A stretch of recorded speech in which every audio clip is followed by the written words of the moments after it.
Oke. Jadi pertemuan hari ini, ya, di hari Selasa untuk mata kuliah akuntansi keuangan, saya akan melanjutkan untuk pembahasan materi mengenai jurnal khusus perusahaan dagang kemarin. Ya, untuk jurnal khusus perusahaan dagang yang sudah saya jelaskan di minggu sebelumnya ada dua, jurnal pembelian dan jurnal pengeluaran kas. Nah, untuk hari ini saya akan menjelaskan berkaitan dengan jurnal penjualan. Ya, saya akan menjelaskan berkaitan dengan jurnal khusus penjualan pada perusahaan dagang. Sebelum saya mulai, silahkan dilihat di screen saya, di layar kalian masing-masing. PPT saya sudah kelihatan atau belum? Sudah, Bu. Sudah, Bu. Nah, kelihatan ya? Oke. Ya. Jadi hari ini kita akan membahas mengenai zona khusus penjualan pada perusahaan dagang. Ini kelasnya ya. Nah, kemarin ya saya sudah menjelaskan ada beberapa jenis dari jurnal khusus. Yang pertama ada jurnal khusus pembelian yang sudah kita bahas di minggu sebelumnya. Kemudian jurnal khusus pengeluaran kas juga sudah saya bahas di minggu sebelumnya. Nah, untuk hari ini saya akan menjelaskan khusus untuk jurnal penjualan pada perusahaan dagang. Nah, jurnal khusus di dalam perusahaan dagang itu nanti digunakan untuk mencatat semua jenis transaksi, ya, untuk mencatat semua jenis transaksi berkaitan dengan penjualan kredit. Ya, yang perlu digarisbawahi, digunakan untuk mencatat seluruh jenis transaksi-transaksi sejenis yang yang berkaitan dengan transaksi penjualan secara kredit, bukan tunai. Jadi seperti itu. Maka dari itu pada saat nanti akan mencatat yang namanya jurnal khusus penjualan, yang tertera di situ hanya penjualan sebesar penjualan yang masuk ke dalam piutang dagangnya. Jadi nanti di dalam jurnal khusus penjualan, ya, yang tertera di dalam format jurnal khusus penjualan itu sejumlah penjualan kredit, ya, yang masuk ke dalam akun piutang dagangnya. Jadi seperti itu. Jadi nanti kalau misalkan ada transaksi ya sejenis, tetapi berkaitan dengan transaksi penjualan secara tunai, maka tidak boleh dimasukkan di sini.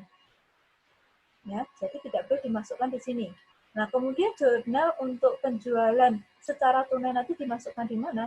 Nah, jurnal untuk penjualan secara tunai nanti dimasukkan ke dalam jurnal khusus penerimaan kas.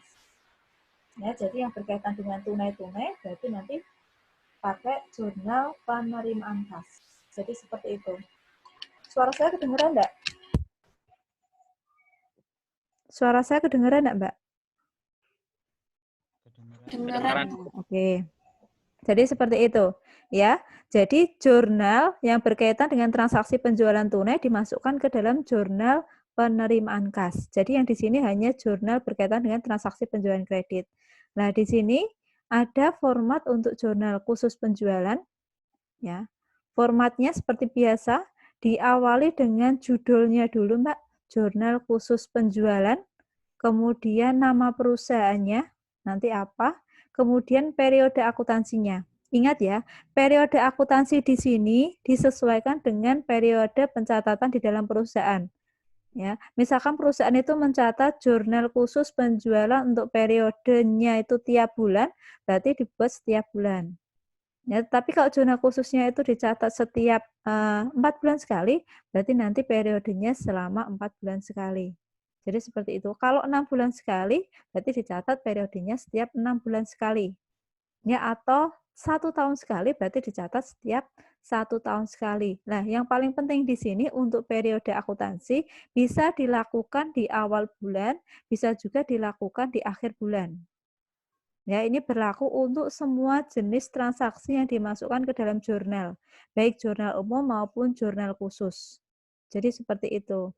Nah, di sini format untuk jurnal khusus penjualan, ini ada beberapa kolom yang paling penting ya di sini, yaitu kolom tanggal.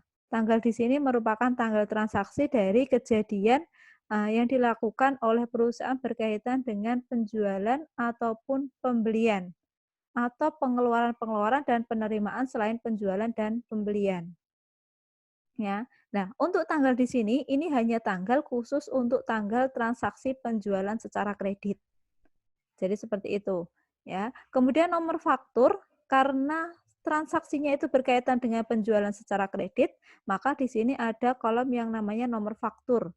Nah, nomor faktur itu ada dua. Ada nomor faktur pembelian dan ada nomor faktur penjualan. Nah, yang di sini ini dikhususkan untuk nomor faktur penjualan karena kita mencatat jurnal khusus penjualan. Tapi kalau kita membuat jurnal khusus pembelian, maka nomor fakturnya disebut nomor faktur pembelian. Jadi nomor faktur pasti untuk transaksi berkaitan dengan transaksi secara kredit. Kemudian kolom ketiga ada term atau syarat pembayaran. Apa itu term atau syarat pembayaran? Yuliastri.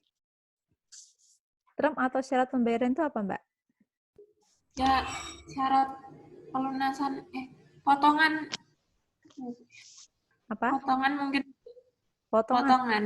Bukan potongan. Ya, walaupun di dalam term ada potongannya ya, tetapi yang dimaksud bukan potongan. Yang lainnya, Rina, term itu apa, Mbak? Atau syarat pembayaran itu apa, Mbak? Mbak Rina.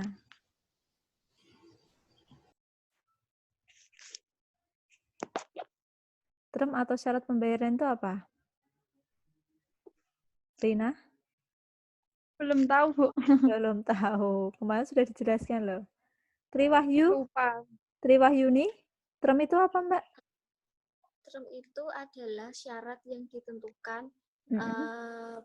Itu kayak syarat yang ditentukan untuk potongan harga. Nah, seperti itu. Menentukan. Ya, oke. Jadi term atau syarat pembayaran di sini merupakan syarat untuk ketentuan jangka waktu pelunasan ya, Mbak ya. Untuk jangka waktu pelunasan dari transaksi baik transaksi penjualan maupun pembelian secara kredit. Nah, di dalam syarat pembayaran tersebut nanti akan ada ketentuan potongan tunainya, Mbak.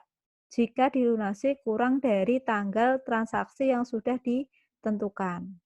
Ya, tanggal transaksi pelunasan yang sudah ditentukan. Jadi seperti itu.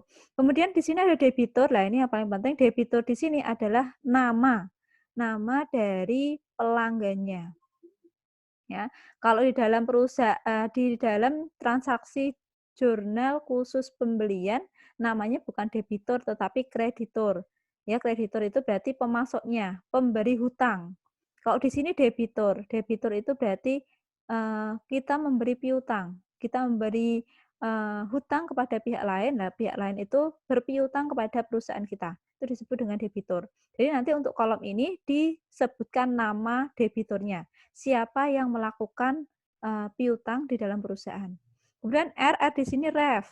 Ref itu referensi. Referensi ini nanti digunakan untuk mencatat pada saat jurnal itu diposting ke dalam buku besar. Ya, nanti tinggal dikasih nama saja, ya.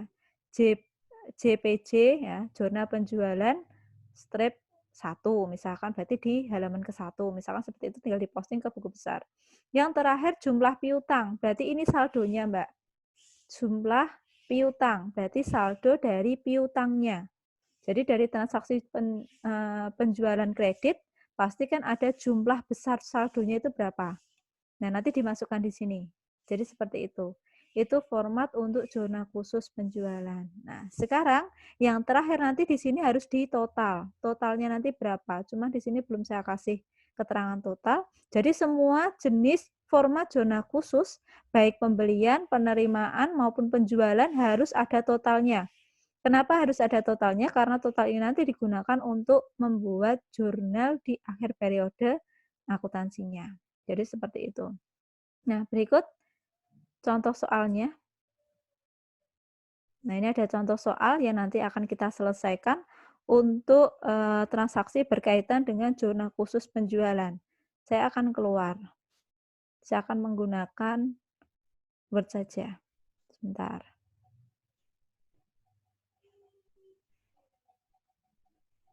Oke. Kelihatan nggak, Mbak? Kelihatan? Oke. Jadi, ya. Oke, jadi ini ada soal latihan, Mbak. Soal latihan yang berkaitan dengan transaksi perusahaan, berkaitan dengan penjualan yang dilakukan oleh UD Cahaya. UD Cahaya ini masih berkaitan dengan transaksi di contoh soal jurnal khusus pembelian dan penerimaan kas kemarin ya. Nah, contoh soal dari jurnal khusus pembelian dan jurnal khusus pengeluaran kas kemarin. Jadi ini lanjutannya, tapi ini khusus untuk transaksi penjualannya. Nah, di dalam UD Cahaya selama bulan Maret 2015, di periode akuntansi Maret 2015 memiliki transaksi penjualan sebagai berikut. Dari tanggal 6, tanggal 10, tanggal 15, 19, 27 sampai dengan 30 Maret di sini ada transaksi penjualannya. Ada penjualan secara tunai dan ada penjualan secara kredit. Nah, untuk penyelesaian soal latihan di sini, nanti kita harus membuat formatnya dulu. Di sini ada formatnya, ya formatnya kita sesuaikan dengan yang sudah saya jelaskan di PPT-nya tadi. Jadi ada tanggal, nomor faktur, term, debitur, R, referensi, dan jumlah piutangnya. Nah, sekarang kita masukkan judulnya dulu. Judulnya, nama perusahaannya UD Cahaya, selama periode akuntansinya bulan Maret 2015. Kita masukkan di sini. Jurnal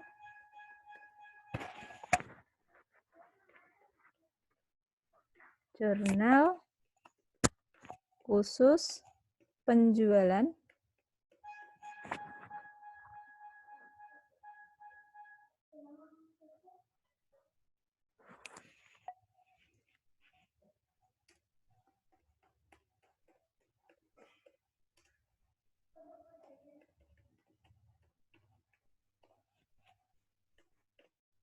Nah, jadi seperti ini. Ya, ini untuk judulnya. Jurnal khusus penjualan UD Cahaya, periodenya Maret 2015. Oke, sekarang kita lihat dari transaksi nomor 6, transaksi tanggal 6 Maret. Di sini dijual kepada toko aneka barang dagangan seharga 5.000 dengan faktur nomor PJ01, term 4/10N/30. Maksud dari 4/10N/30 itu seperti apa? Mbak Hardian Untung. Bacanya bagaimana ini, Mas? Term 4/10N/30. Silahkan Hardian Untung dijawab.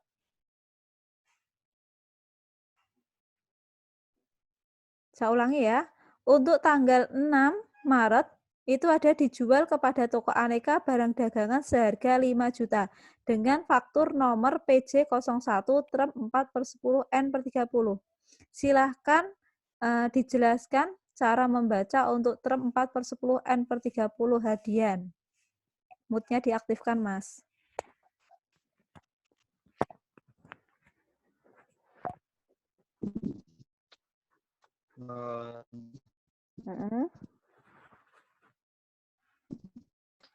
Mendapat potongan 4% sebelum tanggal 10.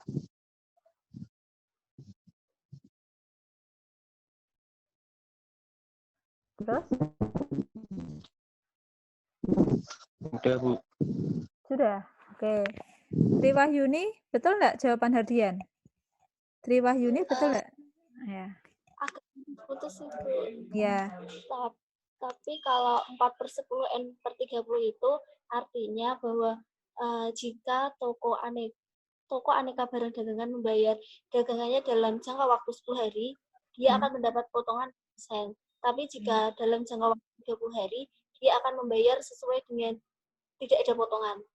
Ya, oke. Jadi jawaban yang dimaksud dengan term 4/10N/30 itu nanti perusahaan akan memperoleh potongan, memberikan potongan sebesar 4% jika toko aneka itu membayar pelunasan kurang dari 10 hari. Kurang dari 10 hari, bukan tanggal 10 ya, tapi kurang dari 10 hari setelah tanggal transaksinya. Kemudian jika dibayar pelunasannya lebih dari 10 hari sampai dengan jatuh tempo 30 hari, maka akan dibayar bersih. N itu net. Bersih sebesar 5 jutanya ini. Jadi seperti itu. Oke, karena di sini ada termnya, berarti tanggal 6 itu berkaitan dengan penjualan secara kredit. Nah, nanti di sini kita masukkan tanggalnya, tanggal 6 bulan Maret 2015. Nomor fakturnya di sini tadi, kita lihat, PJ 01. PJ 01. Nah, termnya 4/10 N per 30. Nah, ini yang perlu diingat, Mbak. Kadang itu waktu kita mencatat transaksi, itu kita tidak melihat ini. Ya, yang penting kita lakukan transaksi, oh ada pelunasan, kita lunasi. Nah, kadang kita itu mengabaikan ini. Nah, ini harus tetap dicatat. Maka di dalam setiap jurnal khusus ya, untuk penjualan dan pembelian, term itu harus dicatat supaya nanti waktu melihat ya, melihat jurnal pembelian atau jurnal khusus penjualan saat terjadi pelunasan, itu kita bisa membaca termnya ini. Ya, kadang terlupakan ini. Kemudian debiturnya kita masukkan di situ. Nama debiturnya tadi Toko Aneka. Kita masukkan di sini. Toko Aneka. R-nya dikosongi, jumlah piutangnya kita masukkan di situ sebesar di sini 5 juta rupiah. Kita masukkan di sini 5 juta rupiah.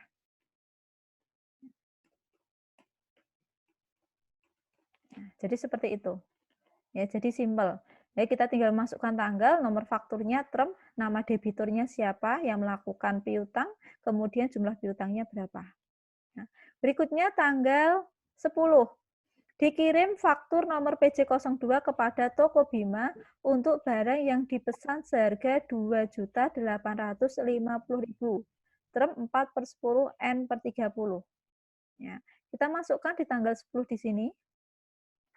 10 Maret 2015.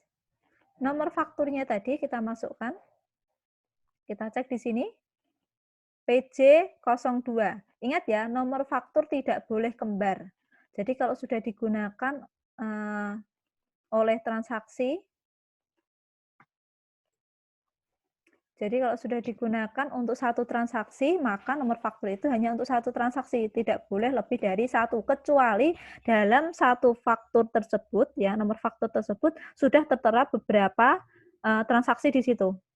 Jadi di situ, seperti itu. Jadi nanti ada format bentuk faktur, di mana dalam faktur itu tertera beberapa transaksi. Berarti kita boleh pakai satu nomor faktur. Tapi kalau misalkan berbeda-beda, tidak boleh kembar. Jadi harus sendiri-sendiri. Seperti itu. Nah, di sini tanggalnya tanggal 10, termnya 4/10 N per 30. 4/10 N per 30.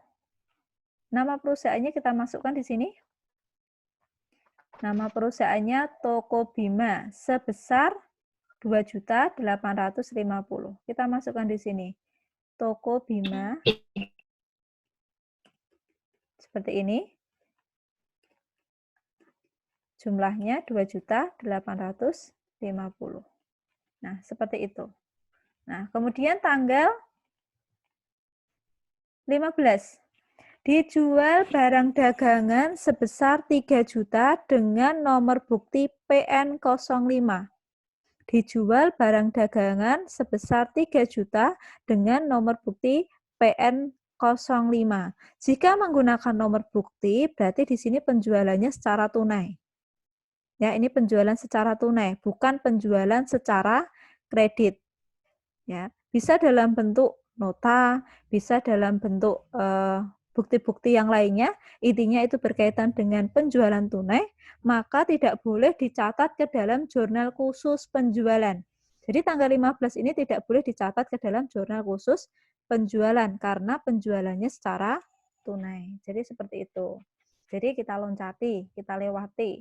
Sekarang tanggal 19 Maret, dikirim barang pesanan Toko Ceria seharga 2.500.000 menggunakan faktur nomor PJ03, term 3/10 N per 30. 3/10 berarti akan memperoleh potongan, akan diberikan potongan sebesar 3% jika Toko Ceria melakukan pelunasan kurang dari 10 hari setelah tanggal transaksi ini. Nah, jika nanti dibayar sampai dengan pelunasan 30 hari, maka akan dibayar sebesar net bersih 2.500.000. Sekarang kita masukkan di sini 19 Maret. 19 Maret 2015. PJ 03. 3/10 N per 30. Nama tokonya kita masukkan dulu. Kita lihat di sini. Toko Ceria seharga 2.500.000. Toko Ceria. Toko Ceria sebesar 2.500.000. Nah, itu tanggal 19. Berikutnya transaksi tanggal 27. Dijual kepada PT Delima barang dagangan seharga 1.800.000. Faktur nomor PJ 04. Berarti di sini penjualannya secara kredit. Kita masukkan tanggal 27 bulan Maret 2015 PJ 04. Termnya tadi 3/10 N per 30. Ini ya. 3/10 N per 30. Dilakukan, maaf, ini 3/10 N per 30. Dilakukan oleh PT Delima dengan harga 1.800.000. Kita masukkan di sini PT Delima. PT Delima dengan jumlah 1.800.000. Seperti itu, ya. Kemudian transaksi berikutnya berkaitan dengan dijual mobil. Nah, ini yang perlu diperhatikan. Dijual mobil, berarti ini penjualannya bukan barang dagangan, tetapi aktiva tetap, sebesar 40 juta kepada Tuan Sahir. Baru diterima 70%, nomor PN 10, dan sisanya diberikan 2 minggu lagi, nomor faktur PJ 051. Kira-kira yang akan dimasukkan ke dalam jurnal. Kira-kira yang akan dimasukkan ke dalam jurnal khusus penjualan kas yang mana? Arista. Arista, kira-kira yang nanti dimasukkan ke dalam pencatatan jurnal khusus penjualan yang mana? Yang baru dibayar 2 minggu itu. Yang baru dibayar 2 minggu. Ini? Ya, jadinya 25%-nya dari 40 juta. Oh, 25% dari 40 juta. Terus yang 75%-nya ini dimasukkan kemana? Di jurnal... Di jurnal apa? Ini berarti 75% ini sudah dibayar belum, Mbak?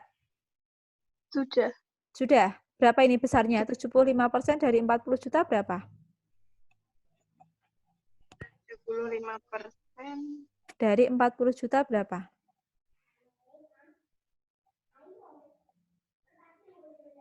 Berapa? Benar, Bu. Kalau 25%-nya kan 10. Berarti kalau 75%-nya berarti berapa? 30 juta. Iya, 30 juta. 30 juta itu dibayar tunai atau kredit? Tunai. Tunai. Berarti yang kredit yang mana? Yang 10 juta. Yang 10 juta. Berarti nanti yang kita masukkan ke dalam jurnal khusus penjualan tanggal 30 Maret. Ya, 30 Maret 2015 PJ 05. Termnya tidak ada. Dari Nyonya, ya Tuan siapa tadi? Kita cek dulu. Tuan Sahir itu hanya sebesar 25% dari 40 juta di sini. Jadi kita masukkan di sini Tuan Sahir besarnya 10 juta. Jadi yang perlu digarisbawahi di sini penjualan, ya, transaksi penjualan yang berkaitan dengan pencatatan jurnal khusus penjualan tidak hanya untuk transaksi berkaitan dengan barang dagangan, tetapi bisa juga untuk transaksi berkaitan dengan penjualan aktiva tetap. Tetapi yang perlu digarisbawahi, penjualan aktiva tetap di sini yang dicatat hanya penjualan aktiva tetap secara kredit. Jika penjualan aktiva tetapnya itu secara tunai, maka dicatat ke dalam jurnal khusus penerimaan kas, karena kasnya langsung diterima dari penjualan tunai tersebut. Jadi seperti itu. Nah, ini sudah selesai. Yang terakhir, jangan lupa diberi total. Total di sini. Berapa ini totalnya? 5 juta ditambah 2.850 ditambah 2.500 ditambah 1.800 ditambah 10 juta. Totalnya berapa, Mbak? 22.150.000. Seperti ini? Sudah betul? Betul nggak? Betul. 10 juta. Ya, oke. Kalau sudah, sekarang tinggal kita buatkan jurnal di bawahnya. Berarti jurnal di tanggal 31 Maret. 31 Maret 2015. 31 Maret 2015. Jurnalnya, berarti yang kita catat hanya piutangnya di sini, Mbak. Piutang dagang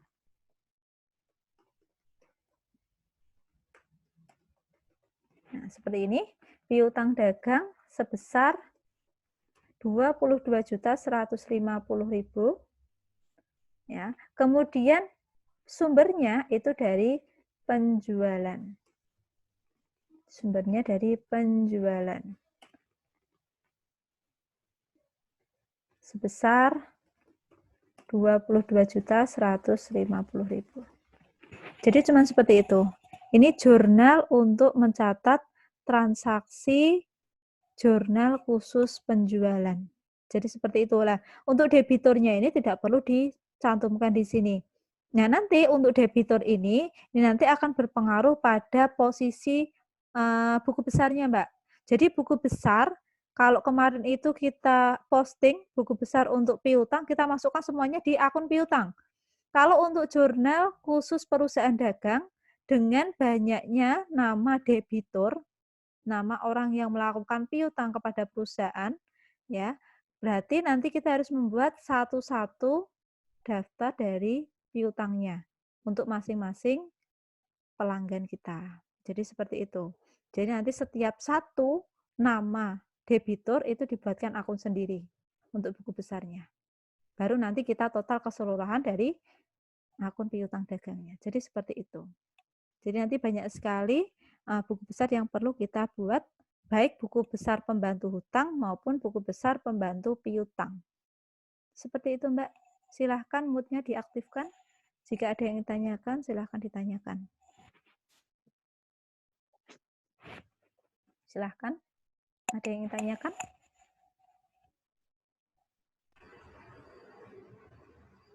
Untuk jurnal khusus penjualan. Ada tidak?